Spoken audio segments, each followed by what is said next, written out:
इस वीडियो के माध्यम से हम यूपी बीएड प्रवेश परीक्षा 2021 के लिए हिंदी साहित्य के कुछ अत्यंत महत्वपूर्ण रचना एवं उनके रचनाकारों के विषय में साझा करेंगे। इससे संबंधित यूपी बीएड प्रवेश परीक्षा में आपको लगभग 3 से 4 प्रश्न देखने को आसानी से मिलेंगे। तो आइए देखते हैं बिना किसी देरी के प्रश्नों को। देखिए, पहला प्रश्न दिया गया है कि आचार्य रामचंद्र शुक्ल ने हिंदी साहित्य के इतिहास ग्रंथ की रचना किस नाम से की। 4 विकल्प दिए गए हैं कि हिंदी साहित्य का इतिहास, हिंदी साहित्य का आधुनिक इतिहास, या हिंदी साहित्य का वैज्ञानिक इतिहास, या हिंदी साहित्य का आलोचनात्मक इतिहास। तो आचार्य रामचंद्र शुक्ल ने हिंदी साहित्य के इतिहास ग्रंथ की रचना हिंदी साहित्य का इतिहास नाम से की। अगला प्रश्न है कि राहुल सांकृत्यायन ने आदिकाल को क्या नाम दिया था। तो राहुल सांकृत्यायन ने आदिकाल को सिद्ध सामंत काल नाम दिया था। अगला प्रश्न है कि आदिकाल की प्रधान प्रवृत्ति क्या है। तो आदिकाल की प्रधान प्रवृत्ति जो थी वीर गाथा थी। ज्ञानमार्गी काव्य किस काल की प्रवृत्ति है। तो ज्ञानमार्गी काव्य जो है वो भक्ति काल की प्रवृत्ति है। भक्ति काल को कालक्रम की दृष्टि से आचार्य शुक्ल ने क्या नाम दिया था। तो भक्ति काल को कालक्रम की दृष्टि से आचार्य शुक्ल जी ने पूर्व मध्यकाल नाम दिया था।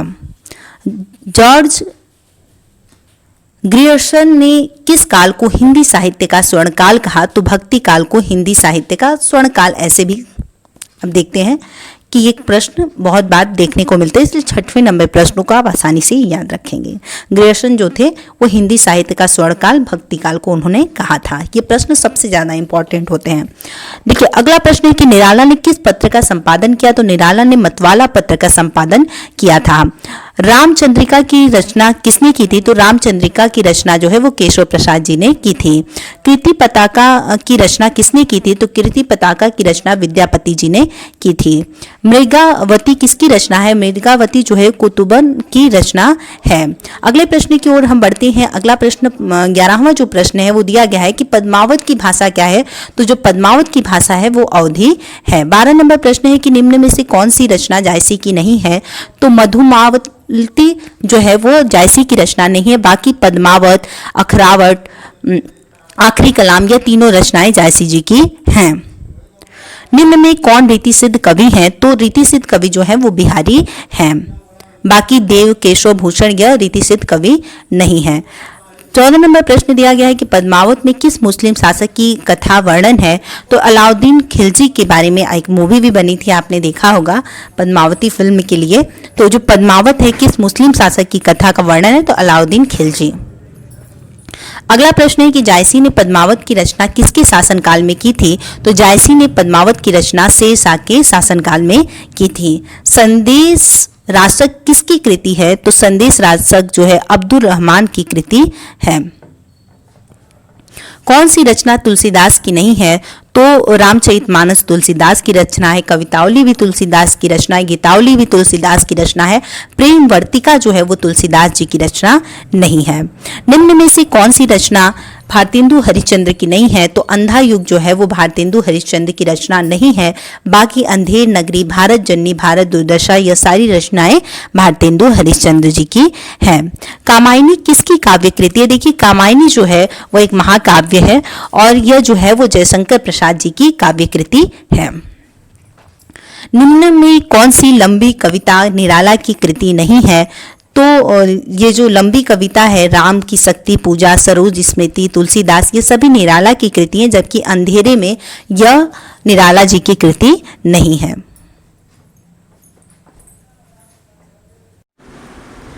देखिए, 21 नंबर प्रश्न दिया गया है कि निम्न में से कौन सी रचना जयशंकर प्रसाद की नहीं है। इसके लिए 4 विकल्प निर्धारित किए गए हैं। कामायनी, आशु, प्रेम पथिक, जूही की कली। तो आप जानते हैं कि जो जयशंकर प्रसाद है उनकी बहुत ही फेमस महाकाव्य है कामायनी। आशु उनकी ही रचना है, प्रेम पथिक उनकी रचना है। इसलिए जो चौथा विकल्प जूही की कली है वो उनकी रचना नहीं है। यह विकल्प सही होगा क्योंकि पूछा गया है कि जयशंकर प्रसाद की कौन सी कृति नहीं है, इसलिए जूही की कली जो विकल्प है वो सही है। 22 नंबर प्रश्न दिया गया है कि निम्न में से कौन मैथिली गुप्त की काव्य कृति नहीं है। इसके लिए भी 4 विकल्प दिए गए हैं। पहला विकल्प दिया गया है जयदत्त वध, यशोधरा, भारत भारती या रश्मि रथी।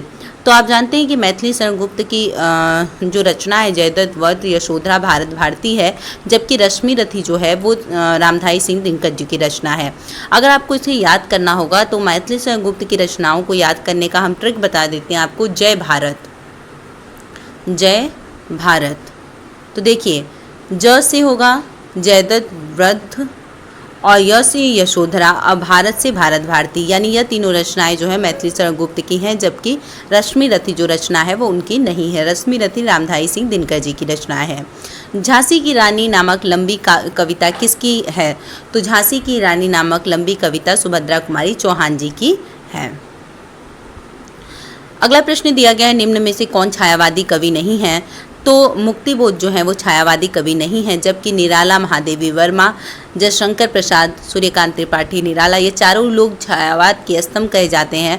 और पूछा गया है कि छायावादी कवि नहीं है, तो मुक्तिबोध जो है वो छायावादी कवि नहीं है। अगला प्रश्न दिया गया है कि केदारनाथ अग्रवाल किस प्रकार के कवि हैं? तो केदारनाथ अग्रवाल जो है प्रगतिवादी कवि हैं।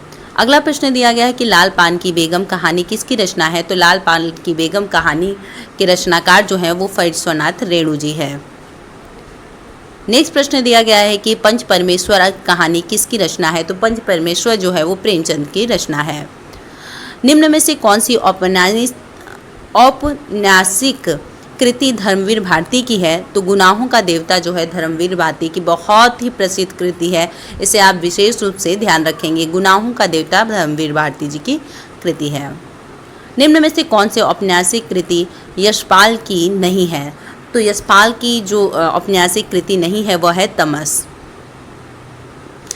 झूठा सच, दादा कामरेड, दिव्या, यह तीनों औपन्यासिक कृति यशपाल जी की है, जबकि तमस नहीं है।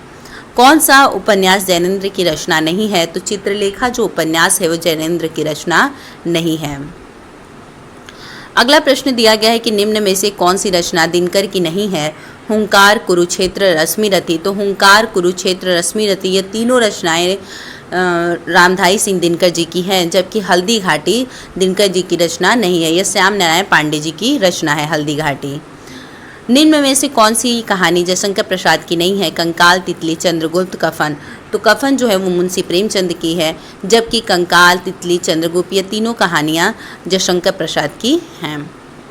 अगला प्रश्न दिया गया कि बाणभट्ट की आत्मकथा किसकी रचना है? बाणभट्ट की आत्मकथा जो है वह हजारी प्रसाद द्विवेदी जी की रचना है।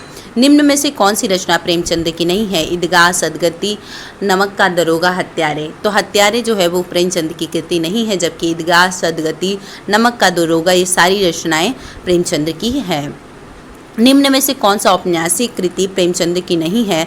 तो अंतिम अरण्य जो है वो प्रेमचंद की नहीं है, बाकी प्रेमाश्रम, मंगलसूत्र, वरदान यह सारी औपन्यासिक कृति प्रेमचंद की है, जबकि अंतिम अरण्य यह प्रेमचंद की कृति नहीं है। अगला प्रश्न दिया गया है कि निम्न में से कौन सी औपन्यासिक कृति जैनेन्द्र की है? तो त्यागपत्र जो है वो जैनेन्द्र की है। अगला प्रश्न दिया गया है कौन सी रचना मोहन राकेश की नाट्य कृति नहीं है? तो पहला राजा मोहन राकेश की नाट्य कृति नहीं है। निम्नलिखित में से कौन प्रगतिवादी कवि नहीं है? तो दिनकर जी जो हैं वो प्रगतिवादी कवि नहीं हैं। चिंतामणि किसकी रचना है? देखिए इसे विशेष रूप से आप याद रखेंगे, चिंतामणि जो है वो रामचंद्र शुक्ल जी की रचना है। चीड़ों पर चांदनी किसका यात्रा वृतांत है? तो चीड़ों पर चांदनी यह निर्मल वर्मा जी का यात्रा वृतांत है। आज के लिए इतना ही, फिर से जुड़ेंगे ऐसे ही कुछ महत्वपूर्ण प्रश्नों को लेकर इसके आगे की सीरीज में। तब तक के लिए धन्यवाद। जय हिंद, महादेव। घर रहिए, सुरक्षित रहिए।